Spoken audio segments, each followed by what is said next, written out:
welcome back to Gills in the Blood TV for the next part of our Gills in the Blood Chats 2. As you can see from the screen, I'm joined today by former goalkeeper Vince Bartram, who was part of the two sides that got to Wembley at the turn of the millennium. Obviously one defeat, which I'm sure we'll talk about, and we'll definitely talk about the win as well. But first of all, Vince, how you doing, mate? You keeping well? Yeah, it's funny times, isn't it? Well, not funny times, but very strange. Yeah, it's a bit weird at the moment, isn't it? It is trying to keep busy, work. We're trying to be proactive and keep involved. And there's things to be done and things we can do. But obviously, I'm involved in the academy at Southampton, and you know, that's totally shut down. We're just trying to keep the boys active and keep them interested without sort of interfering. You know, parents have got enough to deal with homeschooling and all stuff like that. So we're there to support them, but try not to interfere. But yeah, I've like everyone, never known anything like it. No, it certainly is a strange world that we live in at the moment. Obviously, things like having to just queue up to do everything that we take for granted, like going to the shops or going to the pharmacies. It's a bit mad. I went to Tesco's yesterday. It was the highlight of the weekend. So. Yeah, trip to the back garden this morning was good for me. I put the washing out. That was nice. Yeah, just for a bit of fresh air. But aside from that, there's not a lot we can do, is there? Unfortunately. No, like I say, with my role, there's a few things, a few projects.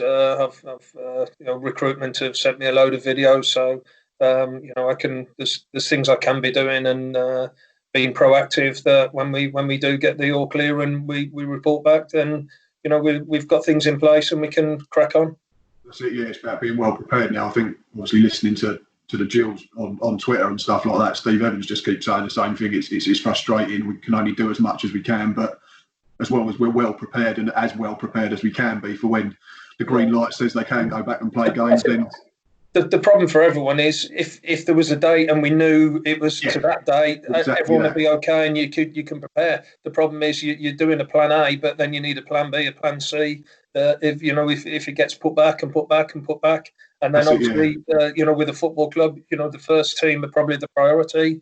I think the talk is, from what I gather, they're trying to get that. That when there is some relaxation, at least they can get some games on and the television. But then obviously that will then feed down to the academies, 23s, 18s, and then all the younger boys. When do they feed in, and when can they start back again? So it's going to be, I don't know, a 2, 3, 4 tier sort of progression, I think, with everything. Yeah, I can't see it being any tight. It's not going to be instant for sure, is it? No. I think the younger boys, we're just going to sort of wipe the rest of the season and sort of start afresh. They might come back a month earlier if we can. Normally they start back the last couple of years we've been having July off with the young academy boys and starting then coming back in August. But I think this year we'll try and start a bit earlier. But then you've got facilities, pitches, ground staff going to be able to get them ready. There's so much in it, it's football and there's a lot more things to worry about in life. But we're trying to plan and prepare and be ready for when we do get that green light.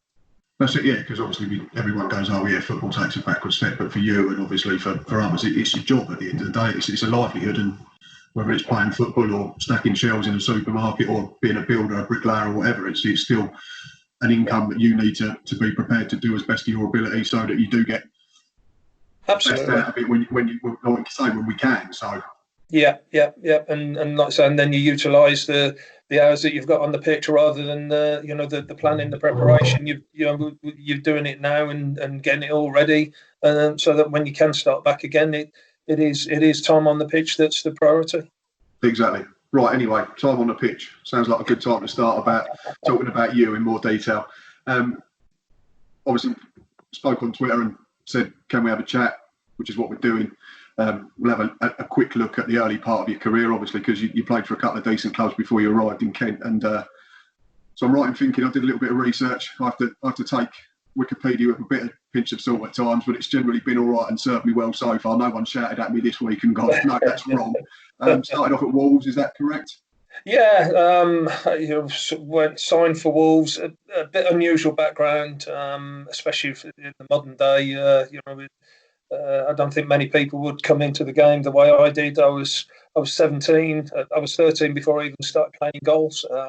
Oh, really? I was a frustrated centre forward, not good enough to get the full team, and a couple of grassroots teams I played for in the younger days. Then at 13, I got into playing in goal. The lad that was in goal wanted to play outfield, and sort of made a few saves in the field at lunch times, and the lads were like, "You should play in goal." So 13, I started playing in goal. 2 years later, I joined a non-league team in the Midlands, a team called Old Swinford. I was trying to think of a team around Gillingham, Chatham Town, maybe Sittingbourne. It was that sort of level that I joined. Yep. I played for under 15s, under 16s.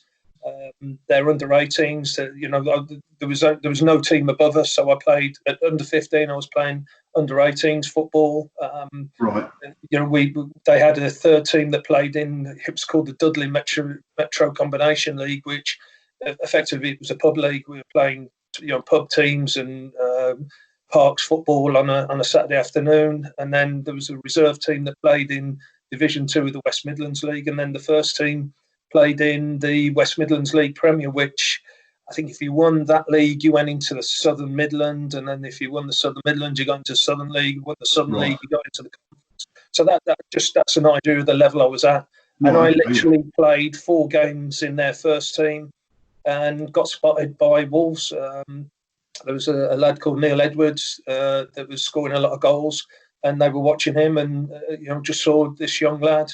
Like I say, I was 16 at the time. Literally on my 17th birthday, they signed me, but they signed me on non-contract forms, which meant I was still at school doing my A-levels, and I went in 1 day a week. And that was the year Wolves went down from the 3rd to the 4th division. Tommy Docherty was the manager. Right. Okay. He then got sacked at the end of the year. They signed me full time then at 17, or just short of my 18th birthday. And a month later, I made my Football League debut. Wolves were at the lowest of the low, a lot of money trouble, the old 4th division, and I played the first game of the season against Cambridge in the league. Brian Little was the manager. He gave me my debut. He pulled me after the game and said, "Look, it's too early, too young for you." I'd never had any coaching. I'd never had any goalkeeping coaching. You really was stuck in at the deep end. I was thrown in at the deep end, he brought in Eric Nixon from Man City on a month loan, or I think it ended up a couple of months loan. You end up at Tram. From Tranmere, he was Man City at the time, and then went on to Tranmere. Good lad.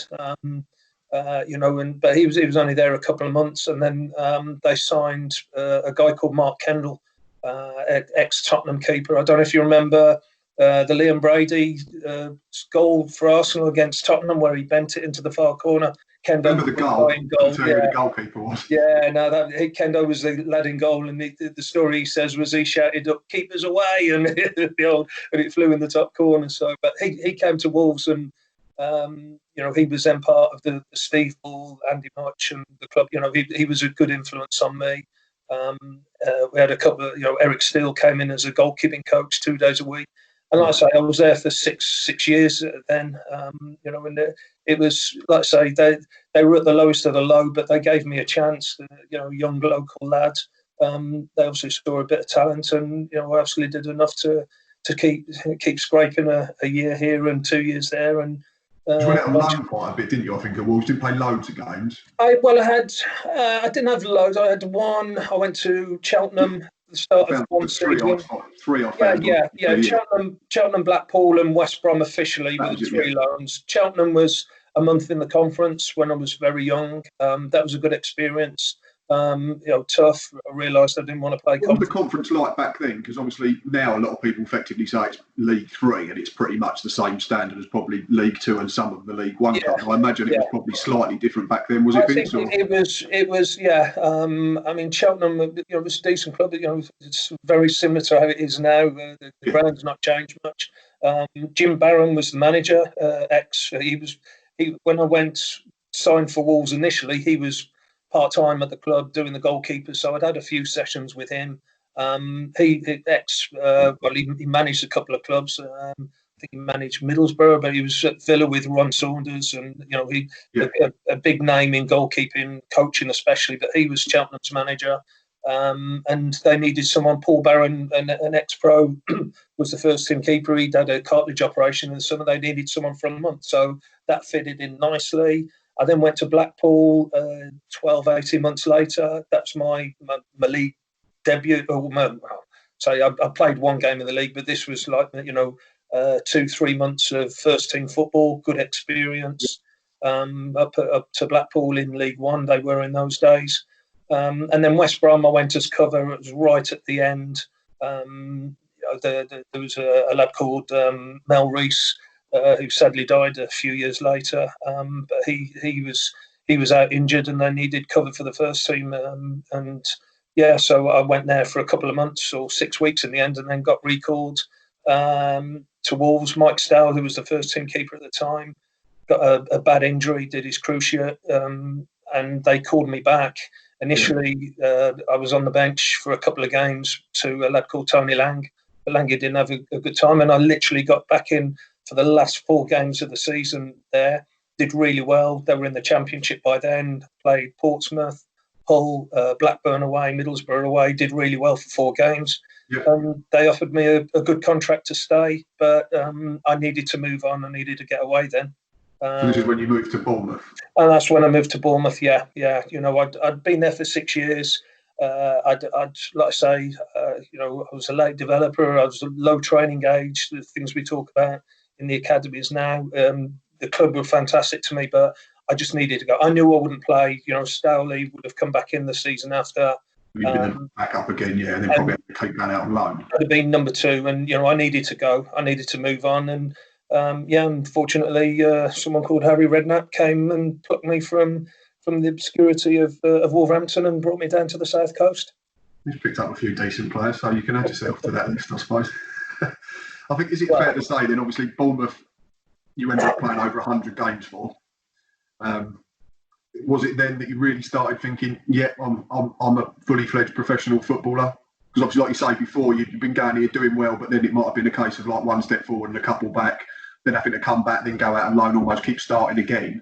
Yeah, I mean, I sort of say nowadays, you've not really made it till you've played 40, 50 games, a couple of seasons, and, you get some, no disrespect to anyone, it's a tough gig, and, anyone that plays over 50, 100 games, they've done well.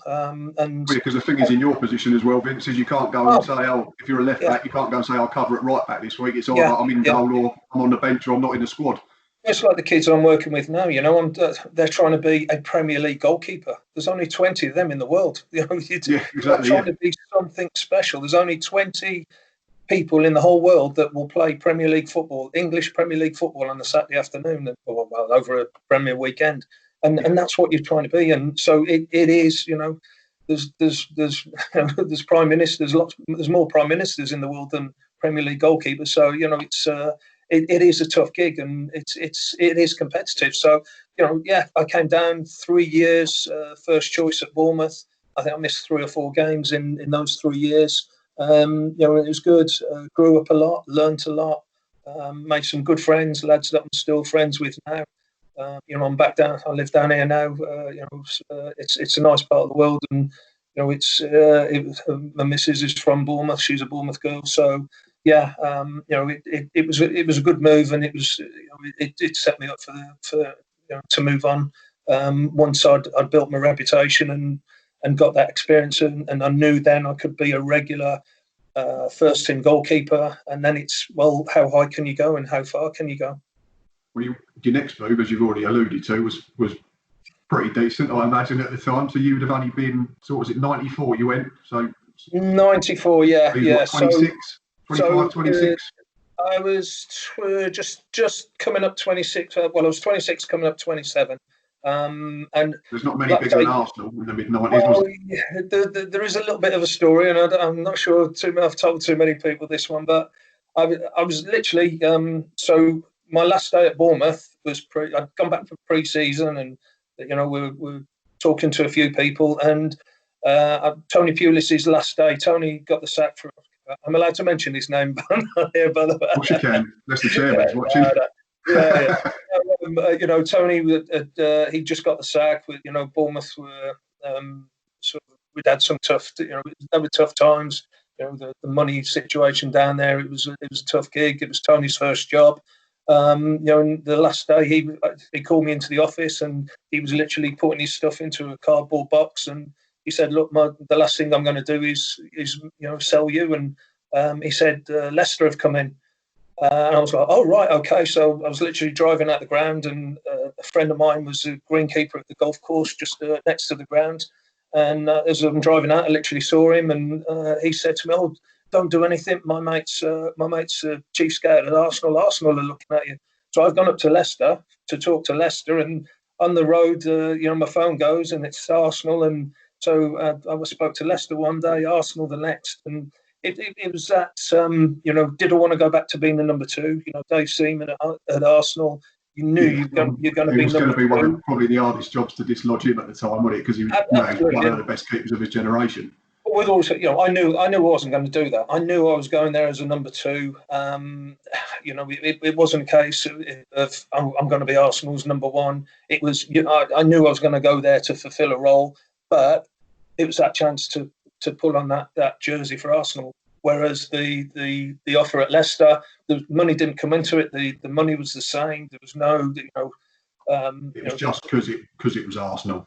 It was Arsenal, and the chance was I'd probably got more chance of getting regular first team at Leicester. There were Kevin Poole, sort of like Russell Holt.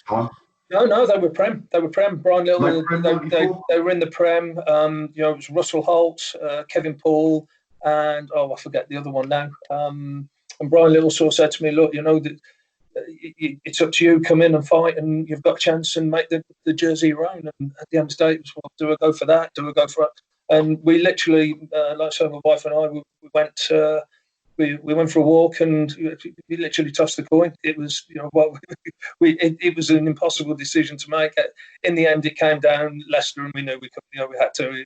It was just that chance to play once for Arsenal and have that on your CV was too big a pull to turn down. The famous picture I've seen on social media, it might have actually been you that's posted it on Twitter. It's a training session at Arsenal. There's you and David Seaman and Bob Wilson and Arsene Wenger in the background. You probably couldn't have had, three better people to be learning your trade with. Yeah, well, I mean, when I went there, it was George Graham. So George Graham actually signed me there. Bruce Rioch had a year, didn't he? Then Bruce Rioch came in. So I signed for 2 years. I had 2 years there, George Graham, and then George Graham went, Bruce Rioch came in. And then at the end of that season, we just qualified for Europe. Camp had just come in. We just got back into. Rioch signed him, didn't he? Yeah, Rioch signed him. David Platt was there. He come back from Italy, didn't he? Yeah. And it was good. I was, I'd had 2 good years. I'd played 12 games, if you include the one where I came on in the cup, and so 12 appearances. Being on a bench in the Cup Winners' Cup, final in Paris. Some great experiences. But after 2 years, I thought I need to go and play football again. It was that the rules at the time, you could have a keeper on the bench. You didn't have to. It was 3 subs. Some weeks I was on the bench. Yeah. So, you look at it now. I don't think I'd. With all respect, I don't think I'd turn down. And if I was number 2 at Arsenal now, I'd still be there. I wouldn't be going. I need to go and play. But I needed to get away. However, came back pre-season. Nothing happened in the summer. Came back pre-season. First pre-season friendly. First minute of the game, I nasty tumble, collided with the forward and dislocated my collarbone. And then that put me out for 3-4 months. And by the time I'm fit again, Arsenal have got 5 keepers. Lukic had come back. Alex Manninger was in the team. Lee Harper, a local lad from Sittingbourne. Yes, he was from Sittingbourne. I remember. Him. There were 5 of us there, and it took me 2 years to, before I properly got away. Before signing for Gillingham. So good times, but I needed to move on, and I needed to play first team football again. I suppose it was almost like you'd gone full circle when you was at Wolves and you was thinking, I've got to go out and get games. So you went to Bournemouth, then you earned that move to Arsenal, and then you ended up a couple of years later in exactly the same position, thinking I need to go somewhere else and keep playing regular games all the time. Yeah, I think it was probably, in some ways it looks like it's up and down. To me, it was developing. So I'd had a good start at Wolves, then I went and put that into practice at Bournemouth. I then went to Arsenal and had, the way I put it, it's like going to university. I had the best education there. Well, so, and obviously an Arsenal move doesn't come about if you've not done something right over 100 odd games at Bournemouth. So you're clearly playing well. Yeah, but then you go and work with George Graham and Bruce Rioch, Arsene Wenger, Bob Wilson, who's a goalkeeper, the best goalkeeper coach. No disrespect to any of the others I've worked with, but he's the guru. He's the god of goalkeeping coaching. Yeah, so just to work with those people and to be associated with them was fantastic. But then I knew I needed to go and put all that. I was coming up then sort of 30, 31. As a goalkeeper, that's probably the prime. That all that experience, all that knowledge, go and put into practice and ultimately achieve something. So let's fast forward then. When you arrived at Gillingham, did you have other offers on the table at the time? I imagine you probably weren't short of offers. No, there was nothing concrete. I went to Huddersfield in the November, December. I did the championship. 97, 98. Yeah, literally just before I came to the November, December before I came to Gills. And then you came to Gills at the turn. Yeah, I went there. I went to Huddersfield. Yeah, I had a great time. I loved it up there. I was disappointed when it fell through. It literally fell through Christmas Eve. Merry Christmas. Yeah, exactly. Merry Christmas. Again, another low, but something that motivates you and makes you tougher in a lot of ways. I then went back to Wolves in the February on loan for 6 weeks, just as cover. Again, Mark McGee was manager, Colin Lee, first team coach. So Peter Benetti, who sadly died this week, he was the goalkeeper coach. So again, more experience. Again, I was just cover, but it was a chance. I was thinking, well, it might just put my name about and give me some games. And got called back. Seaman got injured, got called back to Arsenal for 1 game. And then literally a week later, I got the call from Tony that he wanted to take me on loan, pushing for the playoffs at the end of the season. And he wanted me to come in and help try and get the club into the playoffs. And yes, remember that season. We'd started off really well, really, really well. And then I think from about November to probably just before you came in, I don't think we barely won a game. Yeah. And then we had that unbelievable run at the end of the season, and still see Nicky Southall's cross at the post on the final day. I can't remember that. Your memory's better than mine. I was closer to it to you, in fairness, because you was right down the other end by the old town end. Yeah. But if it was a trigger, I probably want to forget it anyway. So he's probably still talking about it. The Three Amigos in it, wasn't it? Yeah. Martinez, Diaz, and I never remember the last one. Obviously, Martinez went on and had a good managerial career at the highest level. Right. Yeah. No, it was a 0-0 last game of the season, wasn't it? Yeah. That's it, yeah. We missed that goal difference, yeah. The week before, Smudger had scuffed one in at Plymouth to keep it going to the final day. That's right. But Smudger scuffed a few in, didn't he? So there was like many he caught cleanly. Remember one at Owen Walsall he smashed in, but there was the one he really scuffed was it Northampton away? I remember that one. That took more bobbles than. But no, so it was a chance to come and play first team football. I came officially; it was a loan, but without I only found out probably a few years later that I didn't even know that they turned the loan into a permanent so that they could get another loan signing in. But I was I was on a week to week at Arsenal. I was out of contract, so that it was a technicality. But so it and then obviously signed full time, signed fully in the summer. Yeah, because again, you was coming in, and it was in terms of the level you was coming in, and you had competition again because Jim Stannard had played a huge part in the first sort of 18 months to 2 years of Tony Pulis being in charge, and at that level we were blessed with two really good keepers. Obviously, we didn't know so much about you at the time. You'd only just arrived. But I think Jim had set the record that still stands, hadn't he, in 95, 96 with all the clean sheets. Yeah. No, and I knew I'd played against Jim. When in my Bournemouth days, Fulham, he was at Fulham. We'd had some good battles, and I knew, he was a quality keeper. It's always difficult coming in and taking someone's place, and trying to build that relationship. I think the timing was probably just about right for Jim, in as he was probably looking what he was going to do next, and I know he was doing a bit of private coaching, and I think Tony sort of used to say, "Here's a couple of footballs, go and take Vince down the park and work him." And I won't call it coaching, but he used to work him. That was probably his release. He let his frustrations out working, and it was good for both of us.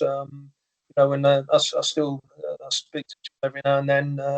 He's doing all right. He's still in the game, still involved. So, like I say, it probably worked out right for everyone in the end.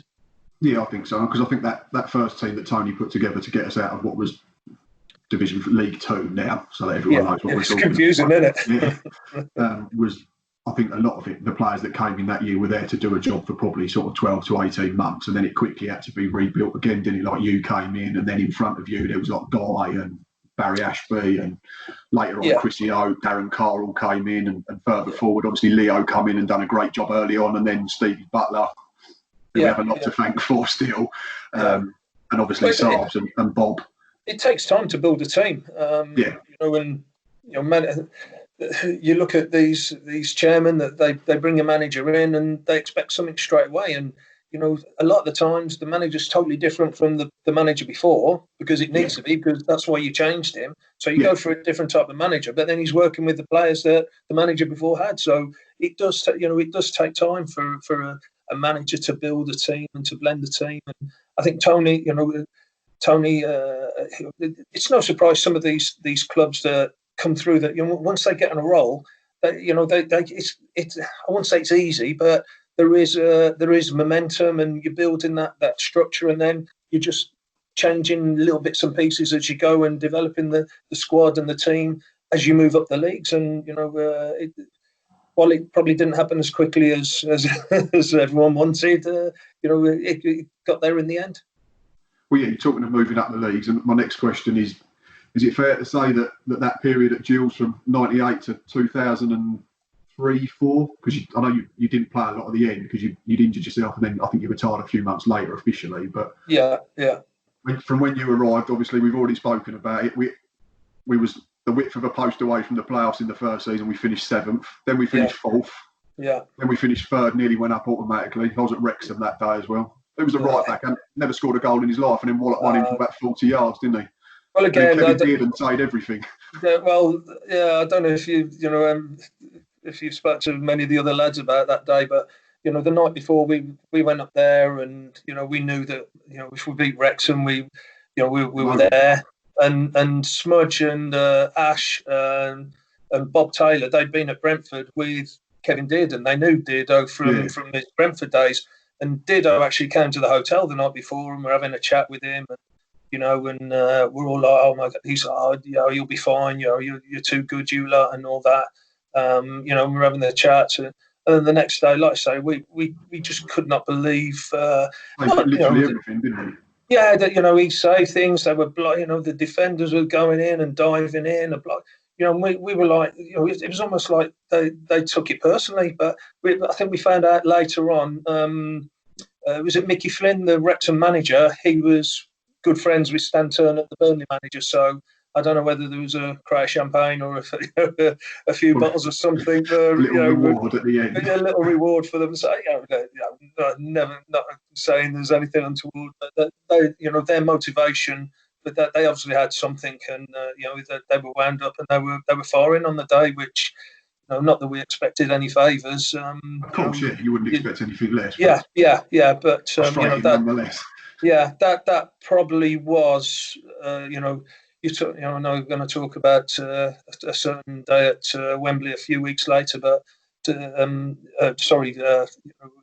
that that game was probably more of a disappointment than the City game for me. The Wrexham game. Because we sort of jumped forward ahead here. So the season before was. I remember going to Notts County. I think it was the last away day, and we won 1-0 because he was already in the playoffs. Saab scored the winner. Yeah. And I always remember that day weirdly because we got back on the coach, and it's the day that Jimmy Clark scored. Was that day? Yeah. Yeah, it was on the radio when we all got back on the bus. Okay, and there's another connection because Jimmy's Bournemouth lad. He actually works at Bournemouth now. He's the player liaison officer. So yeah, another connection. But obviously, weirdly, one memory of you, for me, is a game you didn't play in. And even more strange is it's what Jules have just tweeted out today. Yeah, I haven't seen that. The Wigan game. The season we went up. I know the game, yeah. Didn't you get stuck in traffic and couldn't play? Yeah. We had a lad called Steve Mortone on Steve Mortone, yeah. And Aidy Pennant lobbed him from 25 yards. Yeah, Shinner over it. Well, I lived, when I was at Gills, I lived over the river. I was in Essex, I was in Billericay, Smudger, myself, Jim.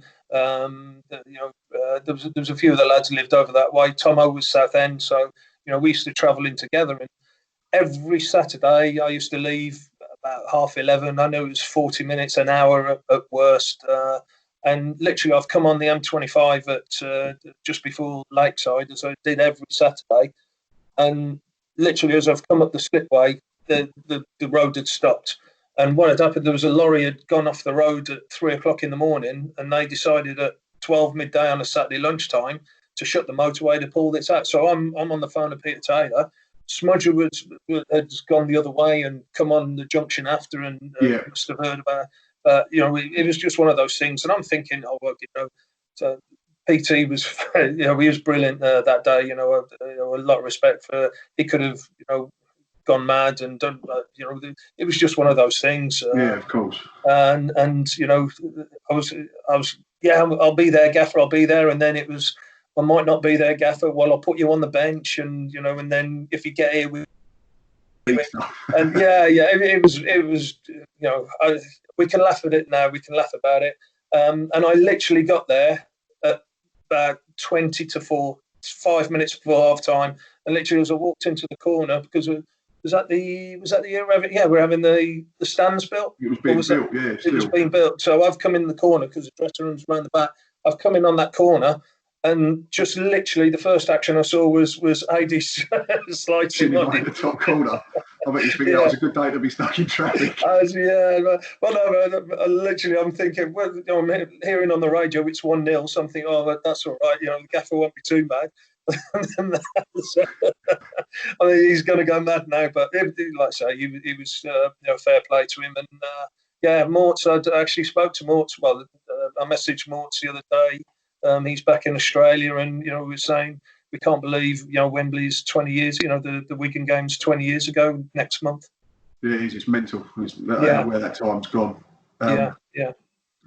Right, you've brought Wembley up. But we can't talk about that one first. Which one? We'll try and get through the City game quickly and get to the Wigan one. But we have to talk obviously about Man City. I was there. Thousands of us were. 2-0 up. Saabs and Taylor both scored. Approaching injury time. Yeah.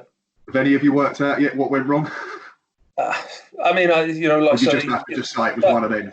Well, that second goal went out. I still picture the old Wembley. I don't know if you remember the old scoreboard. They used to have the clock with a little circle with the time in it. Yeah, it was a proper old digital one. Yeah, literally the second goal went in. I think Guy Butters was too tired to go and celebrate. So the first time ever, he turned around and me and him are in the halfway, in our half and hugging and jumping up and down. And Butts is going, we've done it. And I remember looking at that scoreboard and seeing 2-0 90 minutes. What happened? I know we shouldn't, but we all do it. You must have thought, like Guy said, we're there. We are. Surely we're there. Yeah. You think? Watching now, Vincent, I'm convinced we're going to win 2-1. Well, we knew 90 minutes. Especially that too. I think we were strong, we were solid, and we thought that they're not going to score 2 goals in 2 or 3 minutes. So without relaxing, because no one in that team would do that. No, of course. But what happened? I think that first goal, the Kevin Horlock goal, was the big one. Again, a slice of luck. The ball drops. I start coming for it. I don't know if it was Ash or Darren Carr even. So I think it's Carr. I think Darren Carr comes on and he blocks both of them. Yeah. Like you say, you just need a bit of luck. The first one falls to Horlock, and the second one falls to your mate. And I still say to this day, the second goal, well, Adi will tell you, it deflected off Adi's shin. I'm thinking he's going low across me. Yeah. And then the little deflection just took it, in the roof of the net, high into my left. It was one of those. It's not obvious, but it took a deflection off his shin pad. But the other thing, I know you sort of said to me, have a think about, what happened that day. I've never really analysed it, but we did it, and I've never asked Tony about it. I don't think I'd ever be brave enough to ask him about it, but he'd done it once before, but we went 4 centre halves. So I think it was it at 2-0 or 2-1? Because we ended up with Carr on, Ashby on, Guy on, and Adi. Aaron, Adi, get Barry and Guy. Yeah. So we effectively played 6 at the back. 4 centre halves, and Ash, Pato would have been Pato and. Oh, crikey! It was Trigger right side, and I think Trigger might have been because it was a season before Roland Edge wasn't it? But like I say, we had done it once before. I don't know if you're aware of it. We were the Burnley Bob Taylor 5 goals. So we're 4-0 up at half time, and we've come in the dressing room, and we're thinking, this is Tone's come in and slammed the door as he usually. Right, he said, I want a clean sheet. He said, whatever happens, I want a clean sheet. He said, nothing. We are not conceding today. So we go out for the second half. Well, 2 minutes later, Bob scores 5, and we're like, Tone's on the side. You lot, clean sheet. And then 5 minutes later, he took Saabs off and put Darren Carr on. So we went 4 centre halves, and I don't know if you remember that game. The last 20 minutes was like the Alamo, 1-5-0 up, trying to pick a clean sheet. So it seemed weird. Tone's philosophy.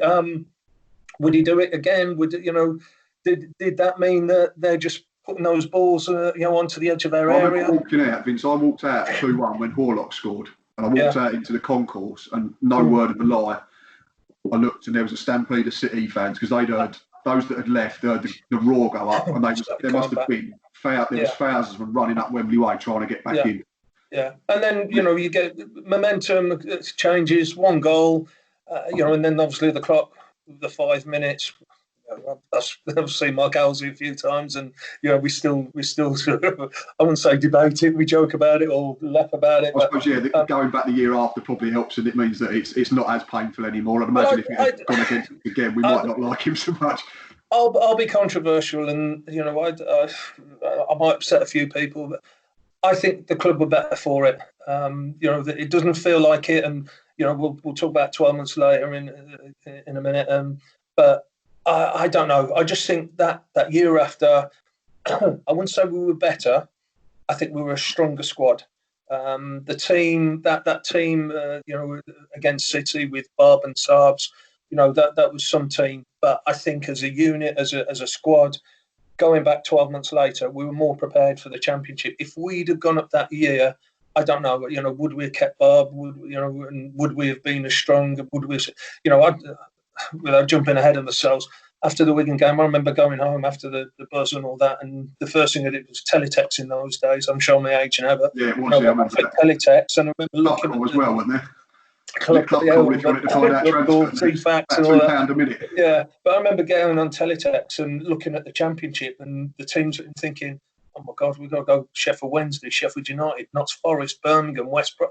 When it's like, oh my God, what have we done getting promoted and going into that league? But that's why. Because I spoke to Chris Oak a couple of days ago, and he said he remembers first. He said the first 2 games in the Championship was Stockport and Tranmere, and he said no disrespect to either of them teams. He said, but they both turned us over, and he said you all looked around and were like, was it 4-2 and 4-1 or 4-0 even? Tranmere. Stockport was 3-1. Yeah, 3 was it? But I know guys scored early, and I'm sure they scored at least 3. Yeah, it was 3 or 4. He was saying you all looked around and were like, well, this might not be as fun as we thought. And then he said you got a point at Portsmouth, and everyone went, we're all right here. Yeah, and then Wolves, we beat Wolves, we got a win against Wolves, and that went from there. Yeah. Yeah, but no, it's like I say, I don't know. That's whether that's just me, sort of that was my way of dealing, well, not dealing with the city, but especially now, I take a bit of comfort that I think, unbelievable. Jules, we should be proud that we're even in that stadium with the club. You look at that. I've been up with Southampton to the 23s with at their training ground, the 18s. We've played at the training. I don't know if you've ever seen it, but honestly, it's unbelievable. Their training ground. They've got a stadium, an 8,000 seat stadium for the 23s, 18s, and the women. Honestly, you could play championship. Bournemouth's up the road. They've got temporary stands, and City have got this purpose-built training ground. Kids, yeah. Yeah, and whenever I go up there, I joke to everyone, "Oh, this is only here because of me." So it's yeah. If I got my hand to it, it might not have happened. Yeah. So no, and obviously Dickie, I've not spoken to him for a few weeks, so I think I'll give him a call this week and catch up. But he's a great lad, and I think you speak to Ash or AD or any of those lads, yeah, they'll joke about him, but they'll also say he was different class. And after the game, he was the first one to come over to me, and he was like, "Oh, I'm good for you." And it's a professional thing, and it's there's other lads that have scored against me, and it's what it is. He's done well for himself, and we went on and we redeemed ourselves. Yeah, this is right. Let's get on to the next one then. So obviously we went into, because I think at the time there was a thing about clubs that had lost at Wembley in the playoff final and then had really struggled the season after, and a couple had got relegated. I think Northampton were one. There might have been another club that had got to the playoff final and then got relegated that season after. So I suppose there was, amongst fans at least, there was probably a little bit of trepidation, thinking, "Oh Christ, is that going to happen to us?" And then it did. Well, the biggest thing, Matt, when you get to the playoff final, it's the 28th of May, or I think it was the 28th of May. It was the 28th of May, yeah. You're back in pre-season, end of June, first of July. So most of the other lads have had 3 or 4 weeks extra rest. So any little niggles, some little niggles, you knock a finger during the season, or someone gets an ankle injury, and they're playing with it. You need that 6-8 weeks to get over it, to recover and recuperate and freshen up. When you're in the playoffs, you get 4 weeks and then you're back into it. So if you have a couple of weeks downtime, you've only got 2 weeks to really properly rest and recover. So it's no surprise that we did have a slow start the following season. Of course, but I think ultimately we got too many good players in that squad and too many good lads. Ultimately, because Peter come in, didn't he? And to be fair, he tweaked it a little bit. He didn't do too much with it. He didn't have to. He tried to change it. Really, he tried to change a couple of things. 25,000 for Tomo. Was it? I don't. Was it? Played that back a few times, didn't he? At Wembley. What they paid us? They paid us to have him, did they? No, Peter changed. I think I spoke to someone the other day, and I think Peter came in and he wanted to go 4 at the back. I think he was a 4-4-2 or diamond or whatever. And obviously, we've got AD, Ash, and Butts, and 3 centre halves in a 4-4-2 doesn't really go. So I remember we went to Stoke. He dropped Guy. He dropped myself. Well, he played Anthony Williams. We'd had on loan. I didn't play the Stoke game. Bank holiday. Never forget Bank holiday. End of August. Stoke away. And came back, and Guy and myself came in the next day, and PT had a few honest words, and he sort of said what he wanted from me and expected from me. And the one thing he did, Jim had left, so there was no one to work with me, and he brought a lad called Paul Hyde, ex-Wycombe goalkeeper, who lived down in Hastings, I think he was at the time, and he brought him in to work with me and to give me some goalkeeping work, goalkeeping coaching. Who was the other keeper that year? Was it Charlie? Well, we had Charlie Mitten. Charlie Mitten, that was it, yeah. Peter brought Charlie in.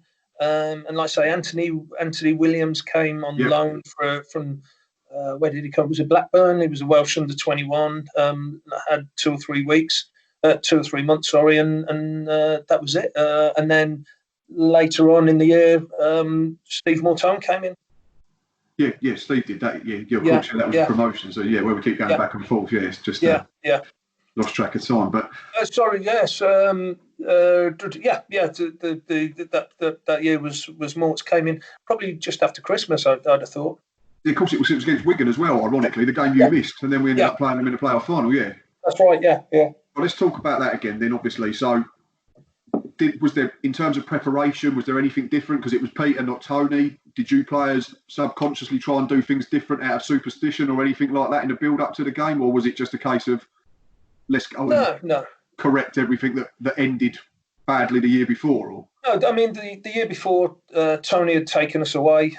We went up to Villa for a camp. We literally, I think the game was a Sunday. I think we'd have probably gone to Villa the Tuesday. And we were there Tuesday to Saturday in the Midlands, and then came back and went straight to the team hotel just off the M25, and then to the game. So we'd been away from home probably nearly best part of a week. Best part of a week, just to totally focus and prepare and, believe it or not, practice penalties and stuff like that. And so we'd done everything, whereas Peter was a bit more just normal. Treat it as another game. Just another game. Yeah. Obviously, it's a bit different. We still did the suits and all the all the media stuff you have to do. Yeah, of course. Yeah. Well, not just that, but it was Wembley at the end, and respecting the tradition of it. I think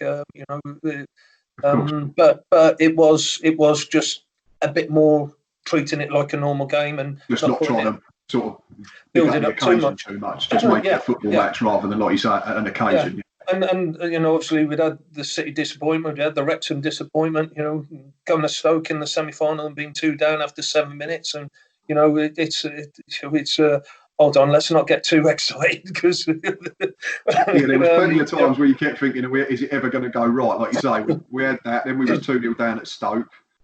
Then we got back to 2-1, didn't we? I think Ty scored. Then it was 3-1. Then Essie smashed in that worldie. Yeah, and that I think that was the moment that we thought, hold on, no, it is.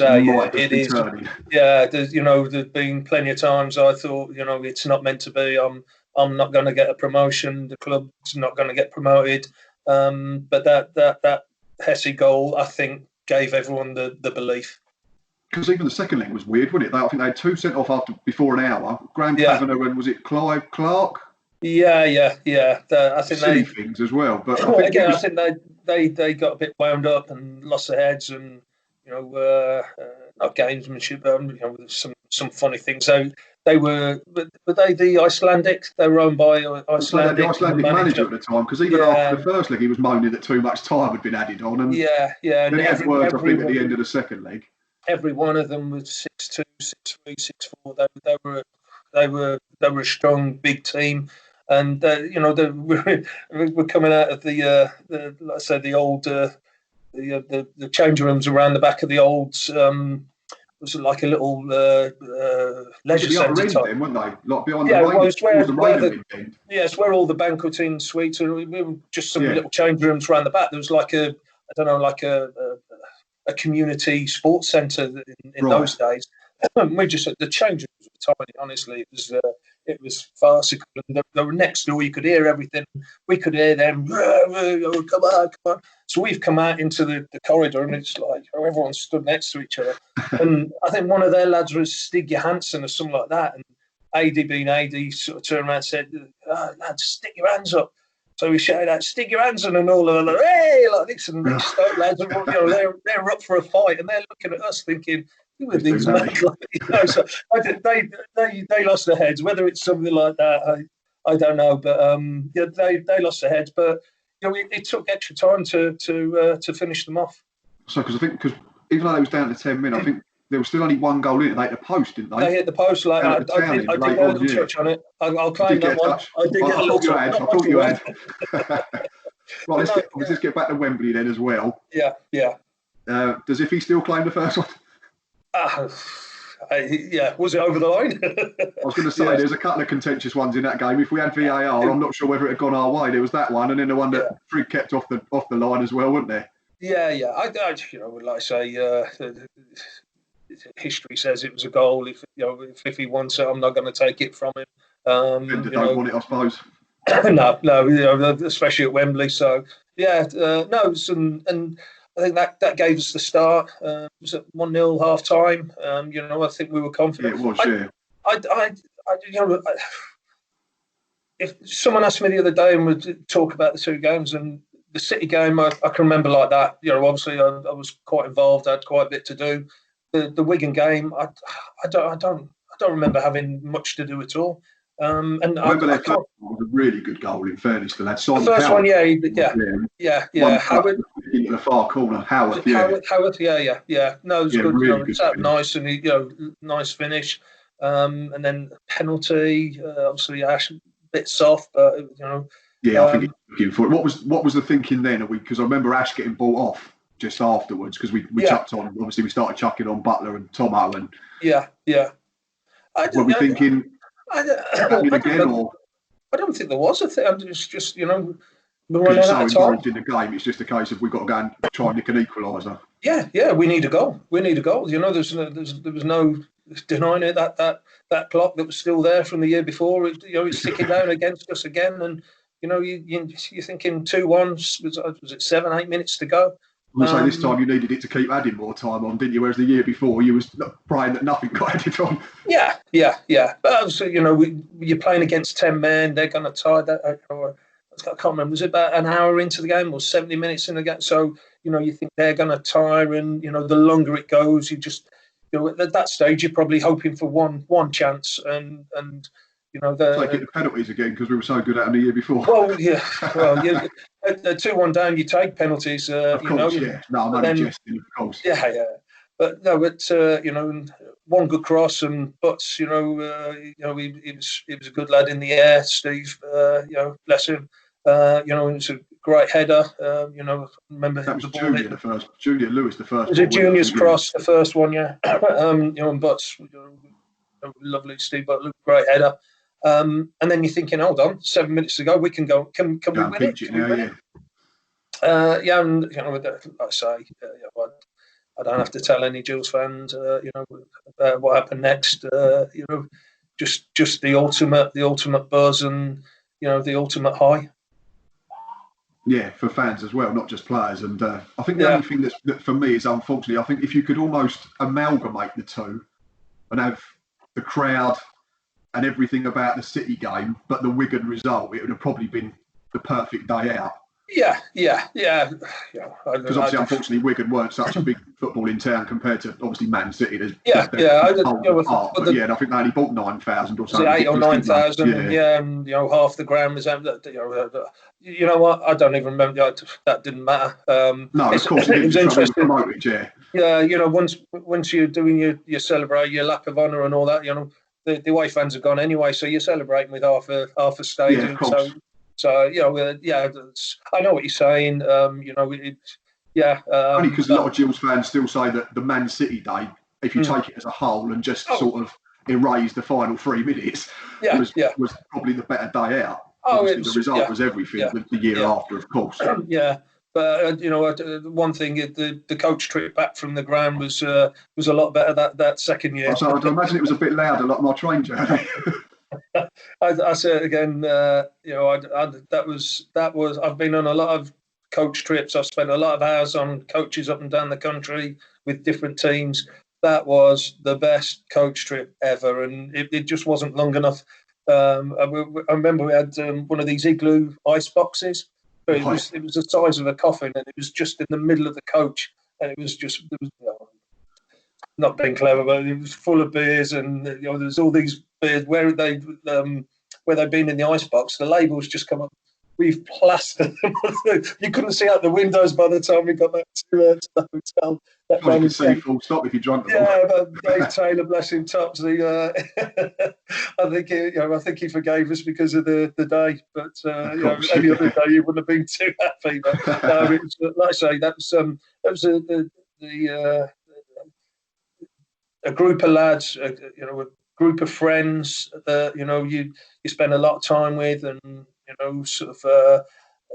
got a good relationship with, and I'm just so pleased for not just for myself, but all the lads, the band of brothers, and they were that team really was. Yeah, I have to say, I started. My first game was '89, but obviously I had to go with my dad. Then I was still too young, and then sort of mid-90s, I started going regularly with mates, like sort of bunking the train, that type of thing. And for me, still from certainly '97, '98, right through to the championship, which was just incredible. Absolutely incredible. Like you say, the teams that we were playing and competing with and beating in the championship as well. Like you said, Blackburns, Leeds, Sheffield Wednesdays, that type of team. Which well, you say shouldn't be doing that. You talk about achievements. Like I say that an unbelievable achievement to get to Wembley and play against Man City. Unbelievable achievement to go back. Unbelievable achievement then to survive in that league. To then improve on it for the next 2 years. Well, because it was for 3 years, 11th, 13th, 12th, and 11th. It just kept getting better, didn't it? And fair play to Hesse a lot, because I know people say where it was Tony's team and Peter changed it a little bit, but Hesse's still got to coach it and implement systems and tactics and stuff like that. And he brought in, I don't know, I wasn't party to the politics of what went on, behind the scenes, but Hesse brought in. Was it Marlon, Paul Shaw, people like that? Paul Shaw, Chris Hope. So he came in the summer after we got promoted. So and like I said earlier, that's where you start with a team and then you develop in it and building it. And Hesse, don't get me wrong, he started with a good base, but he developed his team in a lot of ways. Like going back to Arsenal, George Graham's team, Arsene Wenger eventually inherited it, and the famous back five were there, and he's added his little flair and his influence into the team. Still the same back five, wasn't it? He just changed the way they probably looked after themselves and how they played the game. But it was effectively it was the same five players. But he gets the credit. Hesse, and and obviously he led from the front, Hesse. So he was an inspiration. Yeah, I think the battles between him and Sean Gregan were particularly iconic at the turn of the millennium. I used to enjoy them. He used to get some good stick. He was a good player in his own right, though, Sean Gregan. Looking back now, we can say at the time. And it was just, it was like unbelievable that, every year they sort of moved up a league. We did. We seemed to play them from the mid-90s onwards, didn't we? Unfortunately, they sustained it and we went back the other way a little bit. But sorry about that. That's one, no problem at all. Hold on. I'll get rid of that. Oh, no, it's still going. Don't worry. In demand. We're nearly done, mate. I won't keep you too much longer. No worries. Just obviously now the highs of Wembley and getting promoted and then 3 years in the Championship. We just quickly touch on before you disappear. How frustrating was it having to end your time with us because of an injury rather than on your own terms, so to speak? I'd imagine that was particularly galling at the time. Not really. I mean, I was quite lucky. Most people, and this, again, thinking about it, if there's any disappointments in myself in my career, it's probably how it ended, but not for that reason. I was more disappointed how I lost my place in the team. I'd signed a contract, and again, not secrets or anything. I'd got some performance-related bonuses that if I played so many games over 2 seasons, I'd get a bonus, and if I played more over 3 seasons, I got another bonus. And that first season, I played 36 games out of 36. We'd got 44 points, so I think we were looking at that. We're mid-table.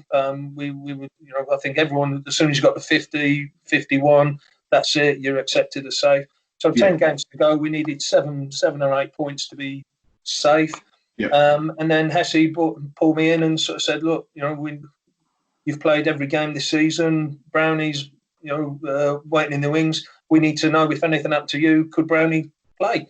So, I'm thinking, well, we still weren't technically safe. I'm thinking, is it because of the money? Is it, it's whatever. And then I thought I might get back in, I'd get back in the start of the season after. And that's fair play to Brownie then.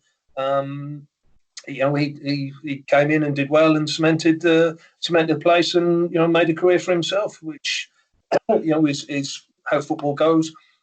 where I'm disappointed, maybe I should have been stronger. Maybe I should have, I don't know, moved on, looked for a move. But I was ready to finish. I think I'd had enough. I was, let's say, I hadn't had many injuries, even though I wasn't necessarily first team keeper.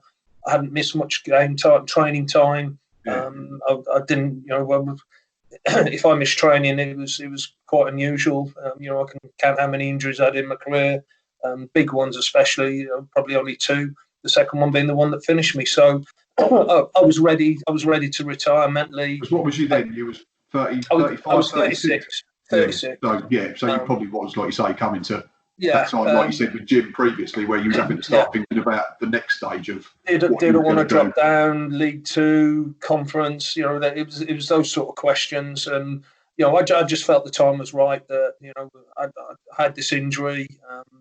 I could have had an operation, but it was going to take 12 months to before I could play again, and then I'd have been 37, 38, and trying to find a club and stuff like that. So, let's say when the injury happened. Not necessarily the injury, but the recovery from it, the rehab. I was, it was just again just before Christmas. There's something about Christmas and my career. I went to the specialist, and he sort of said we can do this and do that, but and I said, well, what about retirement? Is that? He said, if that's what I would fully support it. So that was it, and didn't look back. No regrets. So it was almost like you'd got it in your own head that was the best thing, but you just wanted maybe someone else just to say it as well. I think all it did was it brought it forward 5-6 months maybe. So officially I signed the forms on the 1st of January. I was out of contract in the June, and that would have been I wouldn't have stayed at the Jewels. It's where I'd have gone from there. And like I say, at 37, I don't know, that might have been it anyway. But like I say, that's probably from my point mentally. Could I have been stronger? Should I have been stronger? Was I just happy to go along and just sort of meander those last 6-12 months? I don't know, but that's like I say, I don't look back. I don't worry about stuff. No, of course. Aside from that, you've done very well for yourself as a goalkeeper. So, like I say, at 19, it was third. I think until 2 years ago, you was third highest appearing goalkeeper. Yeah, Nels went past you a couple of years ago, and then he left straight after as well. But looking back now, just before we finish up, just as a general summarisation, how proud are you of that time at Gills, and obviously the fact that there is only 3 keepers that have played more games for the club than you?